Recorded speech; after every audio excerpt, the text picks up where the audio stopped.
मुख्यमंत्री की स्पीच बड़ी फायरी थी। वो कह रहे हैं लोहिया के सिद्धांतों से सपा वाले भटक गए हैं और राम और कृष्ण को भी लोहिया से जोड़ रहे हैं। नायक बदल रहे हैं क्या?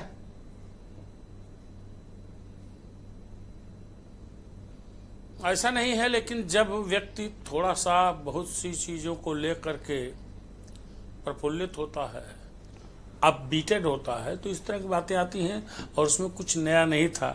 मुख्यमंत्री के भाषण के पहले ही मैंने प्रेस रूम में बहुत से लोगों को बताया, देखिए ये इश्यूज आएंगे, इस तरह के अटैक होंगे, और मौका देख करके उन्होंने उन्हीं बातों पर आक्रमण किया, अपोजिशन पर, जो आमतौर पे करते रहे हैं।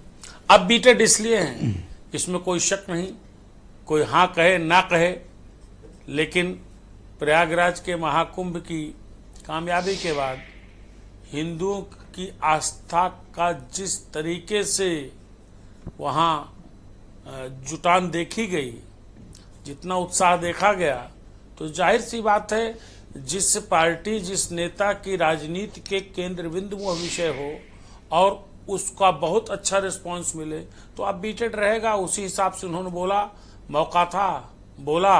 और जो आपने सवाल किया कि लोहिया जी का, देखिए एक बात जान लीजिए, राजनीति में न तो लोहिया जी की सारी बातें उनके कथित या घोषित अनुयायी मानते हैं, न गांधी जी की बातें मानते हैं, न और भी जो कहते हैं उनके बताए हुए रास्ते पर पूरे तरीके से लोग नहीं चलते हैं।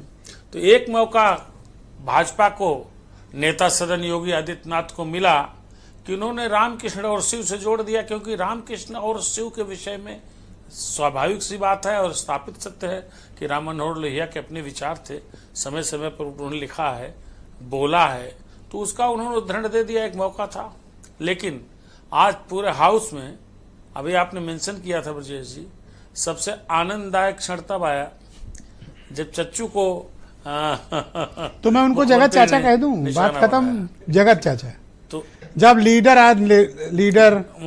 आप अपोजिशन, पूरा सदन चाचा कहता है, अब आप भी चाचा कह रहे हो, जबकि उम्र आपकी उनकी बराबर है, तो अब मैं क्या तो बोलूं, हम लोग तो बच्चे ही हैं अभी। नहीं, मैं उनको एक मिनट, मैं तो उनको हमेशा भाई साहब कहता आ रहा हूँ। अच्छा। और वो निहायत सज्जन व्यक्ति हैं, बहुत भले। अरे हम सब उनसे बड़ा प्रेम करते हैं और बहुत पसंद करते हैं। तरीके के सरल लोग कम होते हमारे हैं। सबसे प्रिय नेताओं में से एक हैं भाई वो। अरे वो आपसे, मैं उनका बड़ा सम्मान करता हूँ। दूसरे एक मिनट आपको रोकना चाहूंगा। आपने इसके पहले मुझसे एक बात कही थी, क्या हेमंत तिवारी किसी पत्रकार की प्रशंसा करते हैं? जो बढ़िया करता है उसकी खुलेआम प्रशंसा करता हूं।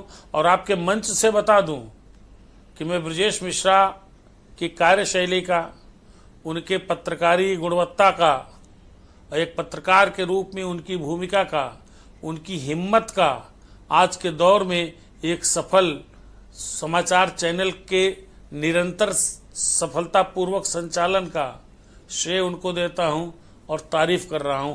ऐसे में और भी पत्रकारों को तारीफ क्यों दुबे जी की आप इस तरह के सवाल करवाते हैं कि दुबे जी हमारे असहज हो जाते हैं? भाई इनसे क्या प्रॉब्लम है? इनको तो बधाई तक नहीं दी है, जनरल सेक्रेटरी हो गए। ऐसा क्या आपकी थाली छीन ले गई है? मैंने उनको मिल के बधाई दी, हमारे अनुज हैं। तो क्यों इतने कठिन कठिन सवाल पूछते हो? भाई गन्ना की कीमत मिल जाएगी, आपको तो सब्र ही नहीं है। ऐसा है, मैं एक बात कहता हूं, अगर हेमंत तिवारी का बहाना लेकर के ब्रजेश मिश्रा दुनिया के सामने अच्छी चीज कहते हैं, तो मैं मानता हूं कि सारे सवाल मैं ही करता हूं। थैंक यू हेमंत जी, बहुत शुक्रिया। देखिए सीनियर के का संरक्षण मिलने से कितने लाभ हैं। एसएन सिंह इस चीज से वंचित हैं, वो सीनियर का लाभ नहीं लेते हैं। हेमंत जी उनके सीनियर हैं, मैं देखूं इस मौके का कैसा इस्तेमाल करते हैं। लेते हैं। ऑलराइट, बीरेन जी भी आ गए हैं इस डिबेट में। बीरेन जी स्वागत आपका। भले आदमी अच्छे।